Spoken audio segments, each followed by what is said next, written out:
नमस्कार दोस्तों, एक बार फिर से आप सभी का स्वागत है आपके अपने न्यूज चैनल पर। फिलहाल हम मौजूद है बागेश्वर धाम में और आपको पता होगा धीरेन्द्र शास्त्री जी है जो इंटरनेशनल लेवल पर फेमस है। और क्यों फेमस है वो सब इस पर्चे का कमाल है। और इन महिला को जो हमारे साथ मौजूद है वो इनके हस्बैंड है। इनको ये पर्चा मिला है, कैसे मिला है, वो सब बातें हम इन्हीं से जान लें। नमस्कार जी। नमस्कार भैया। अपना नाम बता दो पहले तो, परिचय। मेरा नाम है सपना सोनी और सपना सोनी और गुना से हूँ मैं, गुना मध्य प्रदेश से। अच्छा, मध्य प्रदेश से जी। जो आपके हाथ में पर्चा है, हाँ जी। ये आपको कैसे मिला? ये मुझे अशोकनगर में दिव्य दरबार लगा था नवंबर में गुरुजी का। अच्छा। गुरुजी धीरेन्द्र शास्त्री जी का। जी। तो उसमें 26-27 तारीख को दिव्य दरबार था। उसमें 27 तारीख को 5 लाख की जनता थी उस टाइम। उन्होंने मुझे उस बीच में से बुलाया था। उसमें मेरा ही पर्चा उन्होंने बनाया था। उसमें से मेरा ही पर्चा बना था। और उन्होंने बस मुझसे इतना पूछा था कि तुम्हें दिक्कत क्या हो रही। तो मैंने कहा था बस मुझे सवारी आती है कोई। उसके बाद उन्होंने मुझसे कहा बस, इसका उन्होंने कुछ नहीं कहा और बाकी सब मुझे पर्चे पे लिख के दे दिया। फिर उन्होंने पूछा यही दिक्कत है, मैंने कहा हाँ। फिर उन्होंने मुझे पूरी बात बता दी थी। अच्छा, जैसे धीरेन्द्र शास्त्री जी है जो पूरी जनता होती है उसके सामने 1 लाख, 2 लाख, 3 लाख, 4 लाख अनगिनत उनके सामने जनता होती है। वो किसी भी पत्रकार को बोलते हैं कि जाओ किसी भी आप लेडीज को या आदमी को आप लेके आओ हमारे पास में, और वो पहले ही जो 3 पर्चे लिख देते हैं। हाँ। तो सेम आपका वही प्रोसेस था? नहीं, मुझे तो उन्होंने बीच में से बुलाया था। मैं अकेली थी, मुझे अकेले बुलाया था। लेकिन जो 4 प्रोसेस की है ना, 4 पर्चे वाली, वो उस टाइम मेरे सामने ही हुआ था।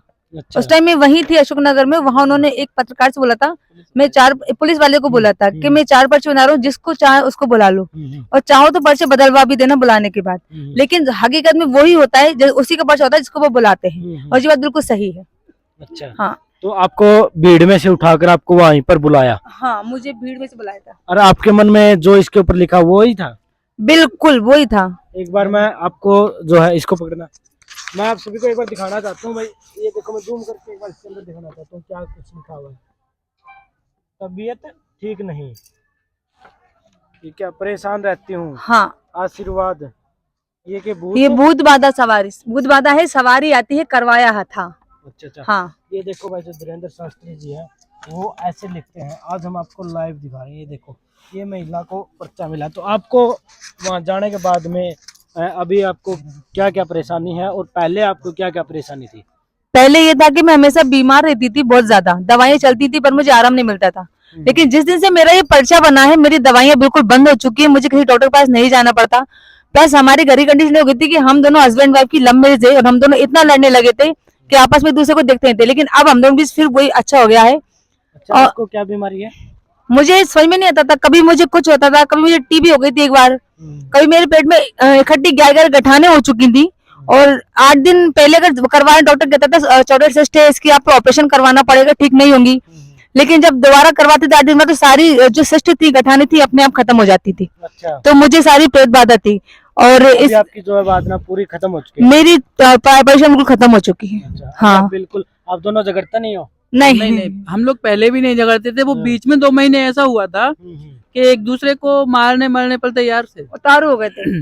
और भैया मैं सच बोल रही हूँ, बाले सर कसम खा के कह रही हूँ, 26 तारीख को जब हम आए थे उस दिन हमारे घर में 2 शादियां थी। हमने दोनों शादी घर में ही थी शादी, इनके बड़े भाई की, बड़े पापा की बेटी की और मामा जी की बेटी की। हमने दोनों शादियां छोड़ी और इन्होंने कहा था कि चलना है, दरबार में गए। और 26 तारीख को पर्चा नहीं बना तो हमने सोच लिया था कि कल नहीं बनेगा, दोनों सुसाइड कर लेंगे। इतने परेशान हो गए थे। आपका पर्चा, आपका पर्चा जो 26 तारीख को नहीं बना तो? हाँ, 27 को नहीं बना तो। शाम को 26 को बना नहीं था। हाँ। तो 26 की शाम को बैठ के विचार कर रहे थे कि अगर कल आखिरी दिन था दिव्य दरबार का, अगर कल और नहीं बना तो क्या करेंगे, कहाँ जाएंगे, हमारे कुछ समझ में नहीं। तो आपने सुसाइड करने की सोच लिया था? इतने परेशान हो चुके थे भैया, 12 साल से मुझे ये बाधा रही है, प्रेत बाधा। करवाया है किसी ने मुझको, उन्होंने सब बताया था। इनकी नौकरी कुछ भी नहीं हो पा रहा। 12 साल। अच्छा। हाँ।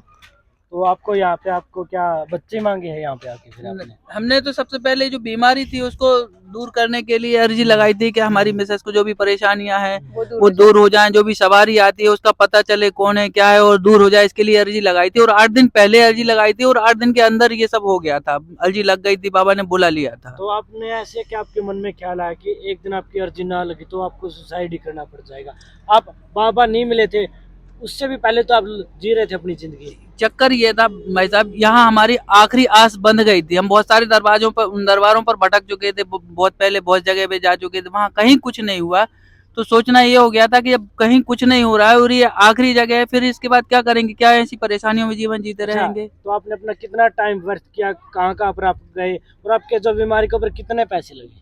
लाखों लाखों रुपए, रुपए लग गए। लाखों क्या कई लाखों रुपए खर्च कर चुके हैं हम। जी। और बाबा ने ये बताया है कि जैसे उन्होंने कहा है कि किसी ने कराया है, तो ये बात भी 100% सही है, क्योंकि जिस व्यक्ति ने कराया है, ना तो मैं नाम बताऊंगा ना बाबा ने कुछ कहा है इस बारे में, लेकिन वो व्यक्ति खुद समझ गया है, उसने अपने आप से बोलना बंद कर दिया, हम लोगों से ना बोलता है ना व्यवहार रखता है उसी दिन से, जिस दिन से, क्योंकि उसने भी वो लाइव वीडियो देखा था, उस व्यक्ति ने भी लाइव वीडियो देखा था और उस दिन उसका आखिरी फोन आया था मेरे पास। भैया दरबार वाली बात हुई तो हम हजारों दरबार गए हैं, जिसने जहाँ बताया वहां गए हैं। हमें एक दिन आराम मिलता था, दूसरे दिन फिर वही हालत, उससे लेकिन- ज्यादा बिगड़ती थी। लेकिन यहाँ जो आराम मिला है ना, वो नहीं मिला फिर कहीं यहाँ ऐसा। आनंददायक आराम है। एक आराम होता है और एक आनंद होता है, एक खुशी होती है और एक आनंद होता है। आनंद से बढ़ के कुछ नहीं होता, यहाँ आनंद वाला आराम है। पूछिए क्या पूछना चाह रहे थे? मैं ये पूछ रहा था आपसे कि जो भूत प्रेत वाली आप बात कर रहे हो, जी, तो वहाँ पे आप जो वो पेड़ बता रहे हैं जो अंदर दरबार के अंदर, वहाँ पे आप उसके ऊपर हाथ लगाया? हाँ मैंने लगाया, तो मुझे दिक्कत होती है कभी कभी, एकदम से आ जाती, मतलब पहले दिन बहुत आई थी, बहुत जोर से आई थी। और वहां अच्छा, जब वहाँ पे जो बता रहे हैं करंट लगता है, वो करंट लगा उस पेड़ को छूने के बाद ही भैया इंसान अपना होश खो देता है, मैं ये कह सकती हूँ। जिसको बाधा है ना, उसको होश नहीं होता कि उसको क्या, वो क्या बोल रहा है, क्योंकि मैं नहीं मान सकती कि कोई इंसान इतना पागल हो कि मन से कुछ तो ही बकेगा, कोई नहीं बक सकता। आज मैं अच्छे से बैठी हूँ, बाहर जाऊंगी तो शायद मैं कुछ बकने लगूं, ऐसा होता है। तो दोस्तों हम आपके बात करें आज यहाँ पर बागेश्वर धाम की, यहाँ पर एक ऐसा पेड़ है, अगर आपको भूत प्रेत आत्मा है तो आप उस पेड़ को हाथ लगाओ तो आपको करंट लग जाएगा। करंट नहीं लगता, पर वहां पे कुछ ऐसा होता है बॉडी में, अपने आप वो चीज उभर के आ जाती है ऊपर, तो मतलब जो भूत प्रेत आत्मा अपने अंदर होती है वो बाहर निकल जाती है, ऑटोमेटिकली ऊपर आ जाती है, कुछ कहने लगती है, जो जिसने किया है उसका नाम ले देगी, या उसको कोई दिक्कत है वो दिक्कत कही है, सब वो कुछ ना कुछ कहेगी जरूर आपसे। अच्छा, हाँ। तो आप दोनों में से दिक्कत थी या किसी को या किसी और को थी दिक्कत? मुझे को दिक्कत थी, मुझको थी। अच्छा, तो आपने उस पेड़ का हाथ लगाया? हाँ, पेड़ को हाथ लगाया। तो फिर क्या बोलिए? मैं अंदर नहीं गया था एक्चुअली। कभी कभी क्या होता है कि सिर्फ पेशेंट को जाने की ही अनुमति होती है। अच्छा, उस पेड़ ये के तो पास ये तो उनने उस दिन अशोकनगर में जो दरबार लगा था उसी दिन बता दिया था कि मुझे इनकी चाची ने भेजा हुआ है। अच्छा अच्छा, मतलब वहाँ पे जो पैसा दरबार लगता है ना, दरबार में वहीं पर वो सवारी आ गई थी, उसी ने बोला था कि मुझे मत मारो, मैंने कुछ नहीं किया। क्योंकि जब पढ़ते हैं ना तो इतना तो मुझे एहसास होता है कि सिर में बहुत तेज दर्द होता है, बेहद दर्द होता है, बर्दाश्त नहीं होता। तो उसने कहा जो प्रेत वो भूत आत्मा अपने आप छोड़ के भाग जाती है, हाँ, बंद जाती है वो बाबा के बन दर जाती पे, है इधर पे। जी, बाबा के बंद जाती है वो। और ये बात हकीकत है, मुझे दिक्कत थी, इसलिए मैं कह सकती हूँ कि आज मैं अपने आप को समझ पा रही हूँ। और तो और भैया इतना हुआ है कि मेरे परिवार में, जैसे इनके परिवार में, हम लोगों ने आपस में बात करना बंद कर देता है। आज हमारा परिवार फिर एक हो रहा है, ये बड़ी बात होती है, ये बड़ी बात है। तो आप बहुत सारे लोगों का परिवार है, लगभग 15 से 20 सदस्य हैं। आपस में सबने एक दूसरे से बोलना बात करना बंद कर दिया था और आज फिर से एक हो गए हैं। इस नवंबर से अभी तक में सभी एक दूसरे से बात कर रहे हैं और उससे अधिक प्यार से बात कर रहे हैं जितने पहले करते थे। अच्छा, तो सर जो श्रद्धालु और यहाँ पर आ रहे हैं, कई लोग परेशान है, जाए या ना जाए। जी। अच्छा, दरबार कब लगेगा, हम उनसे मिलना कैसे होगा, कथा कब होगी वहाँ पर, इस बात के मैं मतलब घर पे ही बैठे हैं ये बात सोचकर, तो आप उन लोगों को क्या संदेश देना चाहोगे? मैं उनको यही संदेश देना चाहता हूँ कि निराश होने की बिल्कुल जरूरत नहीं है। आप घर पर ही बागेश्वर बालाजी का स्मरण करिए, उनको याद कीजिए, हो सके उनका चित्र लाइए और YouTube के जरिए देखिए अर्जी कैसे लगाई जाती है। घर पे ही अर्जी लगाइए। मेरा पूरा विश्वास है, मैंने घर से ही अर्जी लगाई थी, घर से ही आपकी सुनवाई शुरू हो जाती है। बस ओम बागेश्वराय नमः, ओम सन्यासी देवाय नमः का जाप शुरू करिए और बागेश्वर बालाजी से जुड़ जाइए। एक ना एक दिन आपको वो जरूर बुला लेंगे और आपाओ ना आपाओ आपके काम जरूर होना शुरू हो जाते हैं, काम सिद्ध होना शुरू हो जाते हैं। ये बागेश्वर बालाजी सरकार की बड़ी कृपा है। क्योंकि हमने सारी अर्जी घर पे ही लगाई थी और धाम पर पर्चा बनने के पहले नहीं आई थी मैं, मेरा पर्चा पहले बना है, मैं धाम पर बाद में आई हूँ।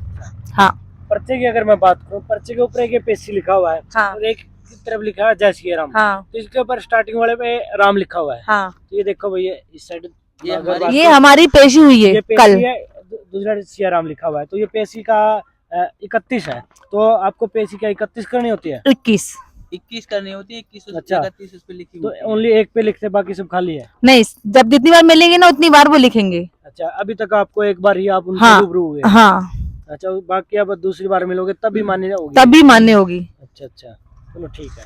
तो भाई एक साइड ये लिखा हुआ आप देख लो, उसमें दिखाओ, दूसरे फोन नीचे वाले इसमें दिखाओ। तो भाई देख लो आप, एक साइड तो ये है जो पर्चा है जिससे बाबा जी प्रसिद्ध हुए हैं, और मैं आपको बता दूं बाबा जी खुद को बाबा जी नहीं बताते।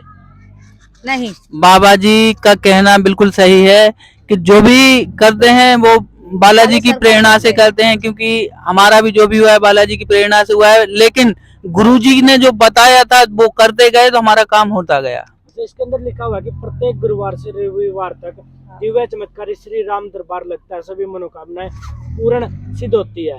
तो ये प्रत्येक गुरुवार से रविवार लगता है ये दरबार। हम नहीं आए हैं यहाँ, हर बार तो नहीं आए गुरु, हम मंगलवार को ही आते हैं, तो गुरुवार के बारे में हमें कोई जानकारी नहीं है। गुरुवार शुक्रवार का जो भी लिखा हुआ है। संदेश देना चाहोगे?